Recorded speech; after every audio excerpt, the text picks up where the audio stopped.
Good morning my स्पाइटी chef, दिल से foodie, Ahmednagar की फूडी। आप सबको आपकी फ्रेंड एसके स्टाइल का प्यार भरा नमस्कार। और अब तो त्योहारों की धूम है। अभी नागपंचमी गई, उसके बाद अभी अपना इंडिपेंडेंस डे गया। सबसे पहले तो आप सभी को सारे त्योहारों की हार्दिक शुभकामनाएं। और चलिए, और इस सोच के साथ शुरू करते हैं आज की एक प्यारी सी लाइन और प्यारी सी कहानी। इंसान करता वही है जो वो चाहता है, पर होता वही है जो भगवान चाहता है। तो भगवान कहता है कि तू कर वही जो मैं चाहता हूँ, फिर देख होगा वही जो तू चाहता है। इस लाइन के साथ शुरू करते हैं आज की कहानी। एक बार कृष्ण और उनके मित्र अर्जुन भ्रमण के लिए निकले थे। भ्रमण के लिए निकलते निकलते इधर उधर बातें करते करते वो बहुत दूर निकल गए।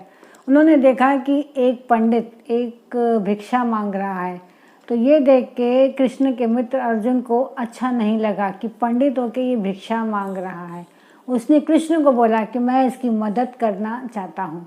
तो उसने 2 सोने के सिक्के उसकी तरफ आगे किए। सोने के सिक्के देख के वो भिक्षुक हुआ खुश और अर्जुन और कृष्ण को प्रणाम करके निकल गया कि कृष्ण के मित्र कितने अच्छे हैं और उन्होंने मेरे 2 सोने के सिक्के दिए। लेकिन ये क्या, जैसे ही वो घर की तरफ निकला, बीच में उसको एक लुटेरा मिल गया जो उसके 2 सिक्के छीन के चला गया। वो हताश रोता हुआ अपनी बीवी के पास गया। धर्मपत्नी को उसने अपने साथ हुआ सब कुछ बता दिया। तो धर्मपत्नी ने बोला ठीक है, उसके लिए रोना क्या है जब वो चीज़ अपनी किस्मत में है ही नहीं। तो ये समझाते हुए, दिल को तसल्ली देते हुए वो दोनों अपने अपने कार्य में रोज़ की तरह लग गए। दूसरा दिन हुआ, दूसरे दिन फिर से वो भिक्षुक भिक्षा के लिए निकल गया, इधर उधर जाने लगा, भीख मांगने लगा। वहाँ से फिर से इत्तेफाक से अर्जुन और कृष्ण भ्रमण के लिए निकले थे। इस बार भी अर्जुन ने देखा तो अर्जुन बहुत ताज्जुब था कि 2 सोने के सिक्के दिए हैं कल उसको, इसने कहाँ पे किया कि इसको फिर से भीख मांगने की ज़रूरत पड़ गई।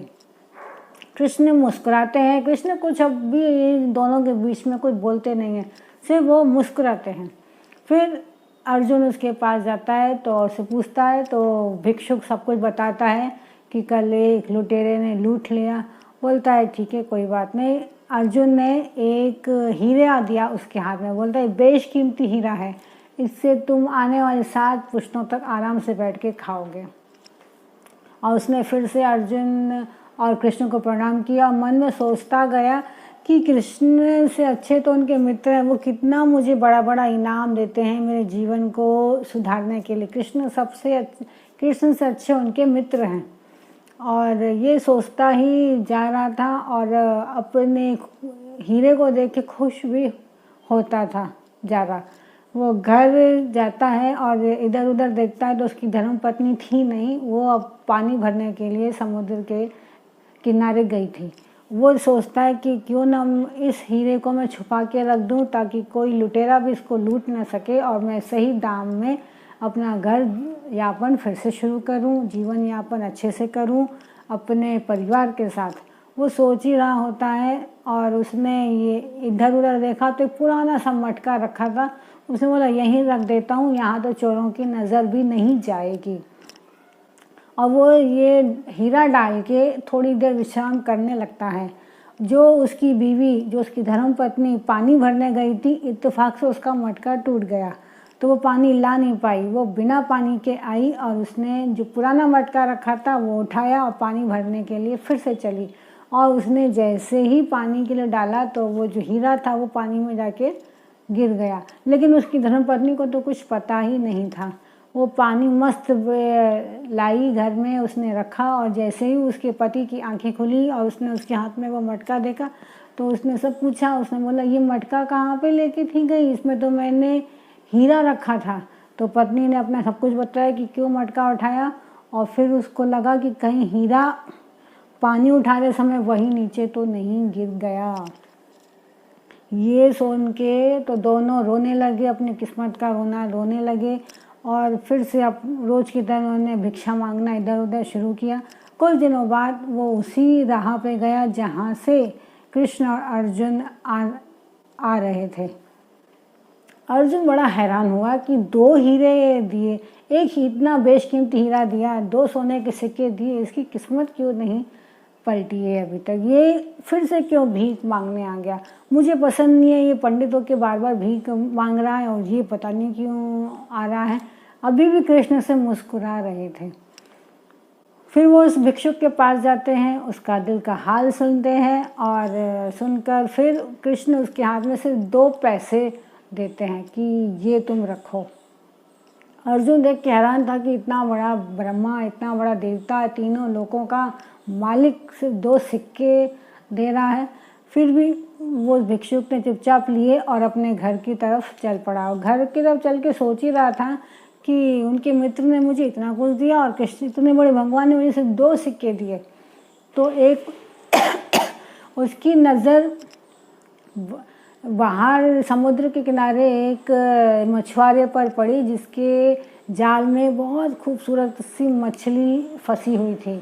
तो वो जो भिक्षुक था बोला, 2 पैसों में मेरी कौन सी ज़िंदगी बदलने वाली, इससे अच्छा मैं 2 पैसों से इसका जीवन क्यों ना खरीद लूँ, इस मछुआरे से मछली ले लूँ और इसको वापस समुद्र में डाल दूँ। उसने ये सोचा और उस मछुआरे के पास गया, 2 पैसे दिए, उससे मछली ली और अपने कमंडल में उसने डाल दी, और उस मछली को उस समुद्र की तरफ फेंकने के लिए चला कि चलो उसका जीवन तो 2 पैसे में बच गया, कम से कम मुझे इतनी खुशी तो मिली। मैं अपने 2 रोटी ना खरीद सकता था, लेकिन इसका जीवन तो मैंने खरीद लिया। और वो ये सोच के समुद्र में उस मछली को डालता है, और क्या देखता है कि उसके कमंडल में वो मोती वापस आ गया। मतलब जो समुद्र में उस मटके से उसका मोती गिरा था, वो इसी मछली ने खाया था, और इत्तेफाक से ये मछली इसके ऊपर घूम के आ गई और वापस वही हीरा उसने छोड़ दिया। ये देख के कमंडल में वो इतना खुश था, इतना खुश था, और ज़ोर ज़ोर से चिल्लाने लगा, मिल गया, मुझे तो मिल गया। तो वहाँ जो लुटेरा जिसने उसके 2 सोने के सिक्के छीन लिया था, उसने सोचा कि आज इसने मुझे पहचान लिया है और आज ये मुझे राजा से बहुत बड़ी सज़ा दिलवाएगा। वो खुद ही उसके ऊपर हाथ जोड़ के पहुँच गया कि मालिक मुझे माफ़ कर दो, ये लो आपके 2 सिक्के जो मैंने उस दिन आपसे छीने थे, पर अब राजा को मेरी शिकायत करना मत। और वो उसको 2 सिक्के दे के तुरंत वो चोर वहाँ से भाग गया। अब वो इतना खुश था वो भिक्षुक, क्योंकि अब उसके पास वो हीरा भी वापस आया था और उसके पास उसके 2 सोने के सिक्के भी आए थे। तो ये वो खुशी अपने अर्जुन और कृष्ण को बताने के लिए चल पड़ा। तो क्या देखता है कि राह में कृष्ण और अर्जुन वहीं पर खड़े हैं, और ये सब लीला देख के उसका मित्र अर्जुन बड़ा मुस्कुरा रहा था, पर उसको समझ में नहीं आ रहा था कि ये प्रभु क्या हुआ। तो कृष्ण ने बोला कि जब तुमने इसकी किस्मत पलटनी चाहिए थी, तो इसने सिर्फ अपने बारे में सोचा था, सिर्फ अपने सुख का सोचा, अपने फ़ायदे का सोचा। तुमने हीरे दिए, 2 सोने के सिक्के दिए, और जब मैंने उसको सिर्फ 2 पैसे दिए तो इसने दूसरे के बारे में सोचा। इसीलिए जब इसने दूसरे के बारे में सोचा तो इसकी किस्मत ही पलट गई। जब आदमी अपने लिए सोचता है तो किस्मत बिगड़ती है, और जब आदमी दूसरों के लिए सोचता है तो उसकी किस्मत संवरती है। इसने भी वही काम किया, इसलिए इसकी किस्मत चुटकी भर में पलट गई।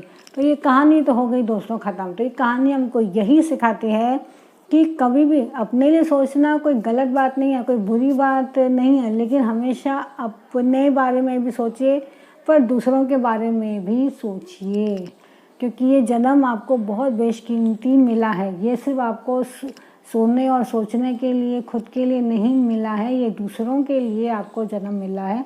तो जब भी आपको किसी की मदद करने का मौका आए, कैसे भी आपको मदद करने का मौका आए, आप उस चीज़ को ज़रूर करें, और अपने लक्ष्य को कभी भूलिए मत। और हमेशा ये चीज़ दोहराते रहिएगा अपने मन में कि आप अगर उसकी मर्ज़ी से करेंगे तो होगा वही जो आपको पसंद है। तो उम्मीद है कि आपको ये कहानी पसंद आई होगी। अगले हफ्ते फिर मिलेंगे, और मेरी पूरी टीम आपको यही बोलती है कि कर दिखाइए ऐसा कि करना चाहे कोई आपके जैसा। ओके दोस्तों, और अभी त्योहारों की धूम है तो सभी त्योहारों को अच्छे से एंजॉय कीजिए, पॉजिटिविटी के साथ कीजिए, क्योंकि सब त्यौहार बिना पॉजिटिविटी के अधूरे हैं, बिना खुशी के वो अधूरे हैं। तो अपने त्योहारों को एंजॉय कीजिए। फिर मिलेंगे एक नई स्टोरी के साथ, तब तक अपना ख्याल रखें। बाय। SK style.